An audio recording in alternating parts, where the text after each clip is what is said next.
نحمده ونصلي على رسوله الكريم أما بعد. أعوذ بالله من الشيطان الرجيم. بسم الله الرحمن الرحيم. رب اشرح لي صدري ويسر لي أمري واحلل عقدة من لساني يفقهوا قولي. رب يسر ولا تعسر وتمم بالخير. اللهم لا سهل إلا ما جعلته سهلا وأنت تجعل الحزن إذا شئت سهلا. اللهم انفعنا بما علمتنا وعلمنا ما ينفعنا وزدنا علما. آمین یا رب العالمین۔ آج ہم انشاءاللہ اللہ کے خاص فضل و کرم سے، اس کی خاص رحمت اور توفیق سے، سورۃ البقرہ کی آیت نمبر 267 267 نمبر آیت سے آنورڈ اپنا سبق دیکھیں گے اور کچھ آیات کو سمجھنے کی کوشش کریں گے۔ سب سے پہلے ہم اسی کی حمد اور اسی کا شکر اور اسی کی تعریف کرتے ہیں جس نے ہمیں یہ وقت اور یہ مہلت عطا فرمائی، جس نے ہمیں یہ وسائل، یہ سہولیات، یہ ضروریات، یہ ٹیکنالوجی، یہ رزق اور بے شمار انعام و اکرام اور فضل و کرم ہمارے اوپر کیا، اور خاص کر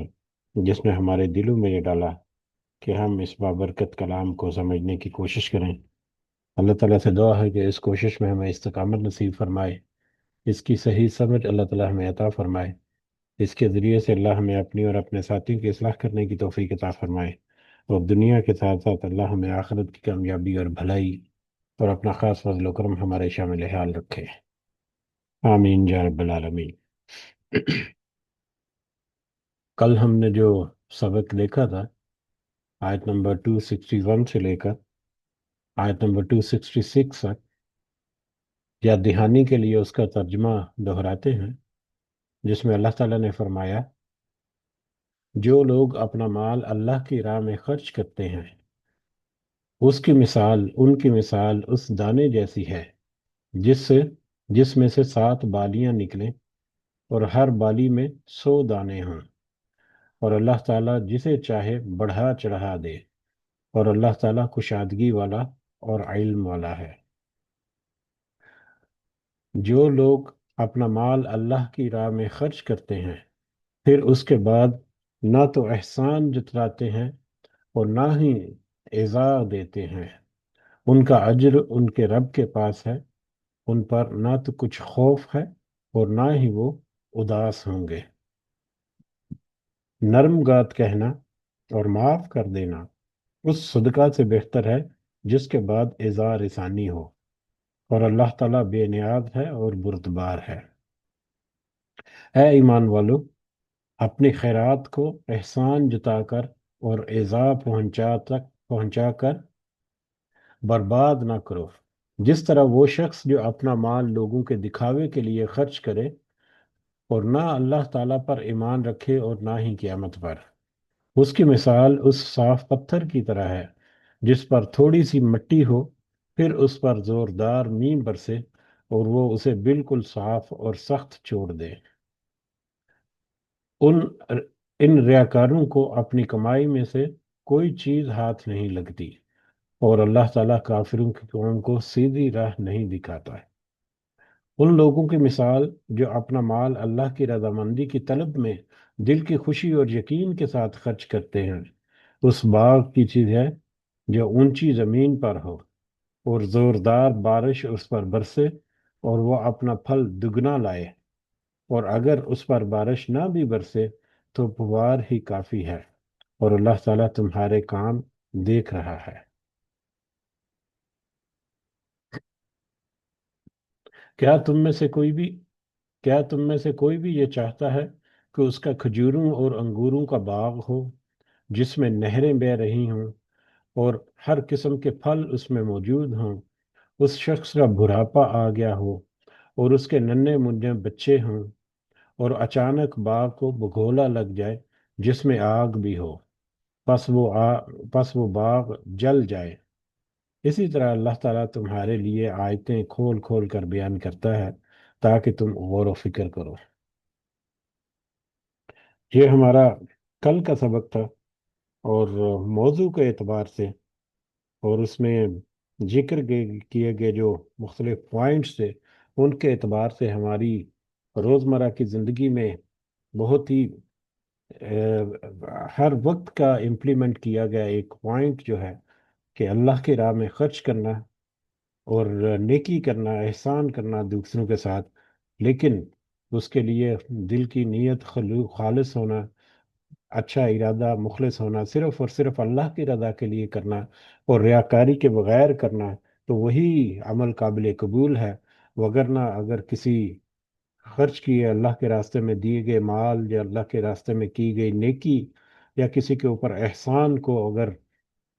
ریاکاری کے ذریعے سے کیا گیا ہے، یا دکھاوے کے ذریعے سے، یا دوسروں کے اوپر احسان جتلا کر، یا دوسروں کو تکلیف پہنچا کر، یا اس طرح کے جتنے میٹرز ہیں، تو اس میں پھر اللہ تعالیٰ کے نظر میں وہ عمل جو ہے، یا وہ صدقہ جو ہے، وہ خیرات جو ہے، وہ نیکی جو ہے، وہ قابل قبول نہیں، اور اس کا ساری محنت اور ساری اس کی جو کوشش ہے وہ رائگاں جائے گی، کیونکہ جس مقصد کے لیے، جس نیت کے لیے اس نے وہ کام کیا، دنیا میں اس کو مل گیا، آخرت میں اس کا کوئی حصہ نہیں۔ یہ بہت ہی باریک بینی سے ہمیں اپنے معاملات اور اپنے رویوں اور اپنی ذات کی جو آنا ہے،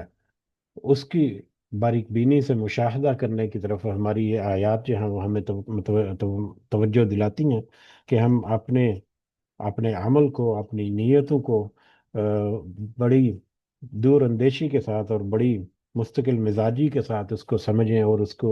فائن ٹیون کریں، کہ کہیں ایسا نہ ہو کہ ہم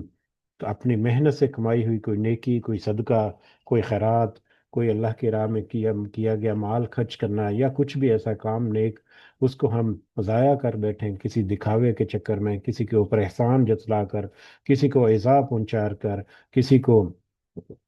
کسی کے اوپر اپنا احسان جو ہے وہ سنا کر۔ تو اللہ تعالی ہمیں توفیق دے کہ ہم ان میٹرز میں اپنی اصلاح کر سکیں، آمین۔ آج کا ہمارا اگلا سبق جو ہے وہ آیت نمبر 267 سے آنورڈ، وہ بھی اسی موضوع کو آگے لے کر بڑھتا ہے، اور کچھ مزید پوائنٹس جو ہیں اس میں ہم دیکھیں گے کہ اضافہ ہوگا، اور مزید کچھ اہم باتیں جو ہیں وہ ہمارے سمجھنے کی، سوچنے کی، یا ہمیں اپنے رویوں کو، اپنے نفس کے اوپر دوبارہ سے نظر ثانی کرنے کی طرف توجہ دلاتی ہیں۔ تو اسی موضوع کے اوپر آگے بھی ہم دیکھیں گے، آیات آتی ہیں، کیا آتا ہے، کیسے کیسے آیات ہیں، جیسے جیسے ہم آگے بڑھیں گے ہمارے سامنے کھلتی چلی جائیں گی۔ بہرحال اللہ کے راستے میں خرچ کرنا یا نیکی کرنا، دوسروں کے ساتھ احسان کرنا، دوسروں کے ساتھ صلہ رحمی وغیرہ، یا دوسروں کے لیے بھلائی کرنا، یہ سارے موضوعات جو ہیں کہ وہ کیسے ہیں، ان کے کیا پوائنٹس ہیں، اور پھر اللہ کے راستے میں خرچ کرنا یا کسی کے ساتھ نیکی کرنا یا کسی کی مدد کرنا جو ہے وہ کون سے مستحق لوگ ہیں یا افراد ہیں جو اس بات کے حقدار ہیں کہ ان کے ساتھ بطور خاص صدقہ و خیرات وغیرہ کے میٹر میں ان کے ساتھ اچھے معاملات جو ہیں وہ کیے جائیں۔ آخری دو آیات میں ہمیں اس کی طرف بھی اشارہ ملے گا۔ تو اس کے ساتھ ہی ہم آج کا سبق جو ہے وہ شروع کرتے ہیں آیت نمبر 267 سے۔ اعوذ باللہ من الشیطان الرجیم۔ یا ایہا الذین آمنو، اے لوگو جو ایمان لائے ہو، انفقو، تم سب خرچ کرو، من طیباتی، پاکیزہ چیزوں میں سے، طیب چیزوں میں سے، پاک چیزوں میں سے۔ اے ایمان والو، تم جو بھی کچھ خرچ کرو، دیکھو وہ پاکیزہ چیزیں ہونی چاہیے، وہ پاک ہونی چاہیے، وہ طیب چیزیں ہونی چاہیے۔ اب اللہ کے راستے میں خرچ کرنے کے لیے کل جو ہمیں احکامات ملے یا رہنمائی ملی یا ہدایت و نصیحت کل کی آیات میں، اور اس سے متعلقہ کچھ احادیث جو ہم نے پڑھی، ان سب کو ہم اپنے اپنے ذہنوں میں تر و تازہ رکھتے ہوئے جب آگے بڑھیں گے، تو ہم یہ دیکھتے ہیں کہ تمہاری نیکی، تمہارا صدقہ، تمہارا کسی کے ساتھ احسان جو ہے، اس میں صرف اللہ تعالیٰ کی رضا کا حاصل کرنا، اور ریاکاری سے پاک ہونا، اور کسی کے اوپر احسان جتلانے کے لیے نہیں، بلکہ جو بھی تم اللہ کے راستے میں خرچ کرو وہ طیب بھی ہونی چاہیے، وہ چیز پاک بھی ہونی چاہیے۔ طیب جو ہے اس کا مطلب عام طور پر پاک لیا جاتا ہے، لیکن جب ہم اسلام کی جو تعلیمات ہیں ان کو جب ہم اپنے سامنے رکھیں، تو طیب میں آٹومیٹکلی دو چیزیں جو ہیں وہ جمع ہو جاتی ہیں، ایک تو حلال چیز، حلال ذریعے سے کمائی گئی حاصل کی گئی چیز، اور دوسرا پاک اور پاکیزہ چیز۔ کوئی ایسی چیز نہ ہو جس کے استعمال کرنے سے یا جس کے کھانے پینے سے یا جس کو حاصل کرنے سے اللہ تعالیٰ نے منع کیا رکب کیا ہوا ہو، جیسا کہ شراب وغیرہ یا اس طرح کی بہت ساری حرام چیزیں جو ہیں۔ اسی طرح سے وہ چیزیں جو ہیں جو اللہ کے راستے میں دی جائیں، وہ حلال اور حلال طریقے سے اور جائز ذرائع سے وہ کمائی گئی ہوں یا حاصل کی گئی ہوں، ناجائز طریقوں سے یا حرام کی کمائی سے، رشوت اور کرپشن کے پیسوں سے کی گئی کمائی جو ہے، وہ اللہ کے ہاں قابل قبول نہیں ہوگی۔ اس آیت کے پہلے حصے سے ہمیں یہ بھی چیز بہت واضح ہو جاتی ہے۔ ہم دیکھتے ہیں کہ بہت سے لوگ ہماری نظروں سے گزرے ہوں گے یا گزرتے ہیں روزمرہ، جنہوں نے مطلب بہت بڑی بڑی چیریٹی کی، بہت بڑے بڑے آرگنائزیشنز اور بہت بڑے بڑے ان کے کام جو دنیا میں دکھنے میں نظر ضرور آتے ہیں، لیکن اللہ تعالیٰ ہمیں معاف فرمائے، حسن ظن رکھنا چاہیے۔ اگر ان کی کمائیوں میں کرپشن ہے، لوٹ مار کا پیسہ ہے، دوسروں کو دھوکہ دے کر اور دوسروں کے ساتھ ظلم کر کے، ناانصافی کر کے اگر انہوں نے مال کو ہتھیایا ہے، یا اسی طرح سے صرف مال کی حد تک نہیں، عزت دولت شہرت اور اپنا رتبہ استعمال کر کے اگر کوئی کسی کی مدد کرتا ہے اور وہ کرپشن زدہ ہے، تو ایسی چیز بھی اللہ کے ہاں قابل قبول نہیں ہوگی۔ تو مختلف موضوعات جو ہیں وہ ہمارے کھلتے ہیں جب اس آیت کو ہم مزید سمجھنے کی کوشش کریں کہ اللہ کے راستے میں جو خرچ کیا جائے وہ طیب ہونا چاہیے، وہ پاک ہونا چاہیے، وہ حلال ذرائع سے حاصل کی جانی چاہیے، کیونکہ حرام چیز جو ہے وہ اللہ تعالیٰ کے ہاں قابل قبول نہیں ہوگی۔ جیسا کہ ہمیں احادیث سے بھی پتہ چلتا ہے، بہت ساری احادیث اس میں ضمن میں ملتی ہیں، لیکن ایک حدیث جو صحیح بخاری اور مسلم میں ہے، حضرت ابو ہریرہ رضی اللہ تعالیٰ عنہ سے روایت کرتے ہیں، رسول اللہ صلی اللہ علیہ وسلم نے فرمایا اللہ تعالیٰ پاکیزہ مال ہی قبول کرتا ہے۔ اللہ تعالیٰ کی نظر میں اللہ کے ہاں صرف پاکیزہ مال ہی قابل قبول ہے کہ اس کے راستے میں خرچ کیا جائے۔ اگر تم ناجائز ذرائع سے حاصل کردہ مال جو ہے اللہ کے راستے میں خرچ کرو گے، تو وہ ظاہری دنیا کا دکھاوا تو رہے گا، لیکن اللہ کے ہاں قابل قبول نہیں ہوگا۔ جیسا کہ ہم نے آخری آیت نمبر 266 کل کے سبق جو ہم نے دیکھی، وہ ہمیں بہت بہترین رہنمائی کرتی ہے، یا اس سے پہلے بھی کل کے سبق سے جو ہم نے کچھ پوائنٹس ڈسکس کیے کہ دنیا کی نیکی جو ہے دنیا کے ریاکاری کے لیے یا دنیا کے دکھاوے کے لیے اگر کی ہے، تو وہ دنیا میں تو کچھ نہ کچھ وجود رکھتی ہوگی، کچھ اس کا اثر نظر آتا ہوگا، کچھ اس کا فائدہ جو ہے وہ نظر آتا ہوگا، لیکن آخرت میں اس نیکی کے کرنے والے کو کوئی فائدہ نہیں ہوگا، کیونکہ دنیا میں اس نے جس طرح سے، جس نیت سے، جس ارادے سے، جس وسائل سے وہ نیکی کی، وہ سارے کے سارے اللہ کے ہاں قابل قبول نہیں ہوں گے۔ تو لہذا اے ایمان والو، جب بھی تم نیکی کرو، یہ دھیان رکھ لو کہ وہ نیکی قابل قبول ہوگی جو طیب، حلال اور پاکیزہ ذرائع سے حاصل کی گئی آمدنی یا حاصل کیے گئے وسائل جو ہیں ان سے کی گئی ہوگی۔ اور یہ حاصل کیے گئے ذرائع جو ہیں وہ کون سے ہوں گے؟ ما کسبتم، جو بھی تم نے کمایا، ومما اخرجنا لکم من الارض، اور جو اس سے جو ہم نے نکالا تمہارے لیے زمین سے، جو بھی پاکیزہ کمائی تم کرو، چاہے وہ کسی سروسز کے ذریعے سے ہو، چاہے وہ کسی ٹریڈنگ کے ذریعے سے ہو، چاہے تم اناج اور غلہ وغیرہ یا زمین سے نکلنے والی کھیتی اور پھل وغیرہ جو ہے ان کے ذریعے سے حاصل کرو، یعنی مختلف ذرائع سے حاصل کی گئی آمدنی جو ہے یا وسائل جو ہے ان کے ذریعے سے جو بھی تم کرو گے وہ حلال اور پاکیزہ ہونی چاہیے۔ کمائی کے بہت سارے ذریعے ہیں، وہ ایک الگ سے ٹاپک بھی ہے ہمارے سامنے، کہ ایک تو سروسز ہیں جس میں انسان جو ہے وہ صرف اپنی محنت جو ہے اس کے بدلے میں کچھ اجر جو ہے وہ یا کچھ اجرت جو ہے وہ لیتا ہے، کماتا ہے، جابز وغیرہ کرنا یا سروسز پرووائڈ کرنا، اس کے علاوہ ٹریڈنگ جو ہے کرتا ہے، اس کے علاوہ کھیتی باڑی کرتا ہے، مختلف طریقوں سے جو انکم حاصل کی جاتی ہے، جو اس کے مختلف ذرائع جو ہیں اس کی طرف اشارہ کرتی ہے یہ آیت، کہ کسی بھی طرح سے تمہاری کمائی گئی چیز یا رزق ہو، وہ پاکیزہ ہوگی تو اللہ کے ہاں وہ قابل قبول ہوگا۔ ولا تیمموا، اور دیکھو نہ تم قصد کرنا، نہ تم قصد کرو الخبیثہ، ردی چیز کا۔ جب تم اللہ کے ابھی اسی آیت میں دوسرا نقطہ اللہ تعالیٰ یہاں پر تذکرہ کرتے ہیں کہ تم ولا تیمموا الخبیثہ، تم ردی چیز کا قصد مت کرنا، یا ردی چیز کو اللہ کے راستے میں دینے کا ارادہ مت کرو، منہ تنفقون،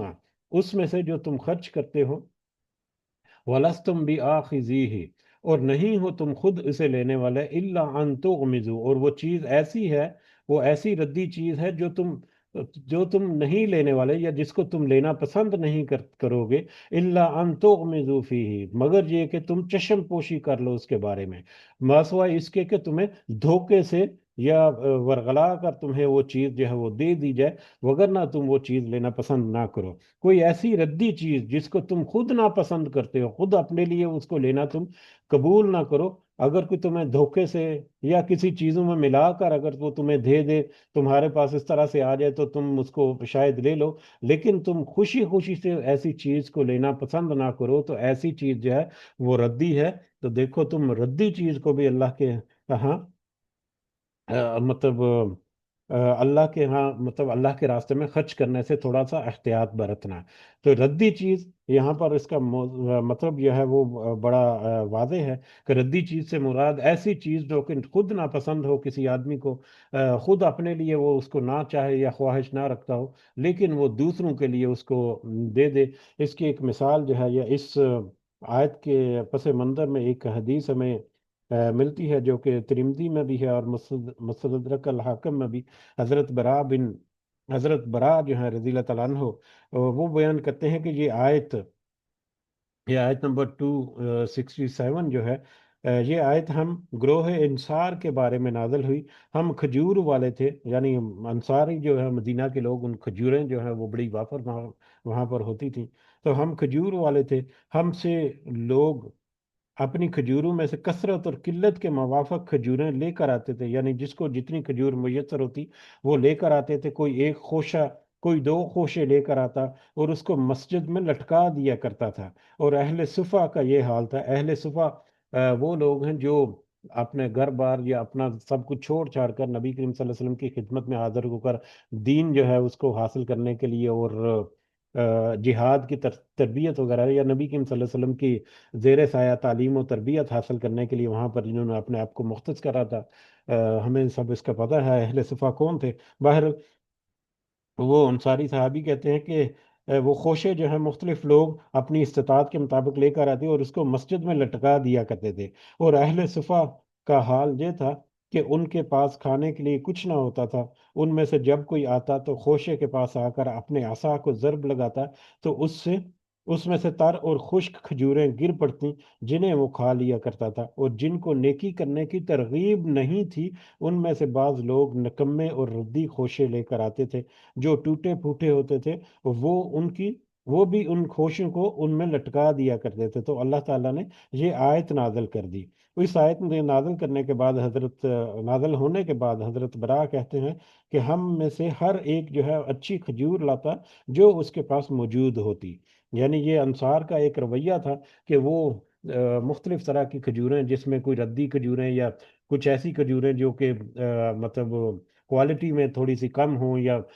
ناقابل اس طرح سے استعمال ہو، یا اس طرح کی کھجوریں جو ہیں وہ بھی وہاں پر لا کر رکھ دیتے۔ تو اس پر جب یہ آیت نازل ہوئی تو وہ اہل انصار جو ہیں انہوں نے احتیاط برتنا شروع کر دی، اور اچھے سے اچھی چیز جو ہے یا اچھے سے زیادہ کھجور کا خوشہ جو ہے وہ وہاں پر لا کر لٹکانا جو ہے وہ شروع کر دیا۔ بہرحال اس حدیث سے ہمیں بہت واضح پیغام یہ ملتا ہے کہ جب بھی تم خرچ کرو، پہلی سوری اس آیت کے پہلے حصے سے، تو ایک تو وہ پاکیزہ ذرائع سے حاصل ہونی چاہیے، حلال و طیب ہونی چاہیے، اور دوسری وہ ردی نہیں ہونی چاہیے، ایسی چیز جس کو تم اپنے لیے پسند نہ کرو۔ ہاں اس میں البتہ یہ چیز معروف ہے کہ کچھ استعمال شدہ چیزیں جو ہیں، یا یوزڈ پری اونڈ، آج کل نئی ٹرم جو ہے پری اونڈ قسم کی چیزیں جو ہیں وہ دوسروں کو ہدیہ کی جا سکتی ہیں اچھی طریقے سے، لیکن یہ ایک معروف طریقہ بھی ہے اور معروف طریقے سے بھی ہونا چاہیے، مگر اس میں احتیاط یہ ہونا چاہیے کہ ایسی چیز جو ناپسند ہو، جو گھٹیا ہو، جس کو اپنا خود کا استعمال کرنے کا کوئی ایسا اس سے کراہت وغیرہ آتی ہو، تو ایسی ناقابل استعمال اشتہا جو ہے وہ دوسروں کو دینے سے گریز کرنا چاہیے۔ ہاں البتہ یہ ہو سکتا ہے کہ کسی کو جب تو اس کا جو عزت نفس ہے اس کا خیال ہمیں ضرور رکھنا چاہیے۔ بہت دفعہ دیکھا ہے مطلب کہ کسی کو کوئی چیز جب دی جاتی ہے